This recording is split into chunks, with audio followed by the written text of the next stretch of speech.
Hello, Steve White, Steve Arts 89. Well, I had another thought about the Megatrons. One of the things I didn't like about this Wolf Cybertron Megatron was he seemed so stocky and thick and short.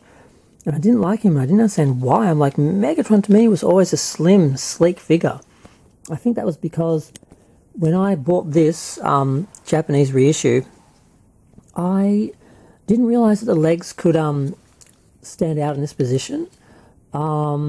I was aware that in order to transform they would go sort of out, but I always had them in like that, and that was just, my Megatron was like that. So he's very slim and sort of a little bit top heavy, and sometimes I'd worry about him falling over, but that is how I always pictured Megatron.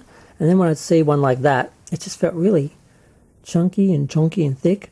But then I realized that you can actually open the legs up, and they sort of hold in that sort of middle position, which I'm trying to get now back into with one hand.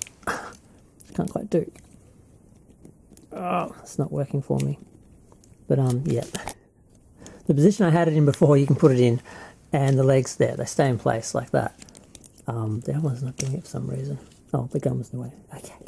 So yeah, but when you look at it like that, he's pretty thick and pretty chunky, and I'm like, oh, okay, now I get it. That's why this one, has that design. When you put them next to each other, they do kind of look, both of them look really chunky. So I understand now. But the one in the cartoon wasn't really like that. He had more of a regular figure, which is why the Studio Series 86 Megatron is a bit more slimmer and streamlined, a bit taller. Yeah. As far as Megatron being a tank, I'm okay with it. It never really made any sense toy-wise for Megatron to turn into a gun. I mean, it's cool as a kid to hold a gun that turns into a robot that you can play with, but in the world of the Transformers, him being a giant gun didn't really make any sense unless there was a giant to hold him. I think in one episode he was standing in gun mode and shooting. But yeah, for the most part, when he turns into a gun, he mass shifts down to a small size that another figure can hold. So this figure comes with him in gun form, in scale to be held by another figure. So you do get Megatron as a gun. He transforms into a gun so far as being cartoon accurate. So really shouldn't be much of an issue. And it makes more sense he's a tank, and it's cool that he's a tank because he can come at Optimus in tank form, and Optimus can come at him in truck mode, and that's a battle you can have. But yeah, so I just want to comment on those two things. My discovery of Megatron's I guess that's his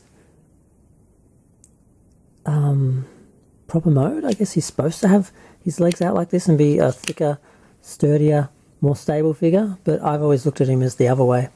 And it just feels weird to have, because he looks so thin and yep.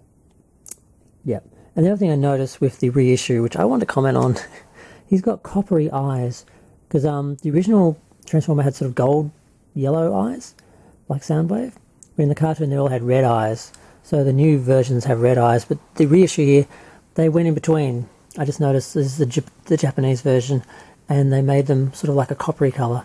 So they're a little bit more red than the original, but not actually red.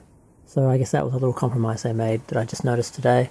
Because I don't know why, I never really looked at this figure much. I transformed him, stuck him on the shelf, forgot about him, packed him away for a couple of decades, pulled him out like a year ago, and haven't really paid much attention to him. It was only when I was looking at the other one I got that I realised the differences. But I've been waffling on for 4 minutes about the fact I discovered his legs can actually hold in place at that angle. Well, we all learn things every day. I'm going to go.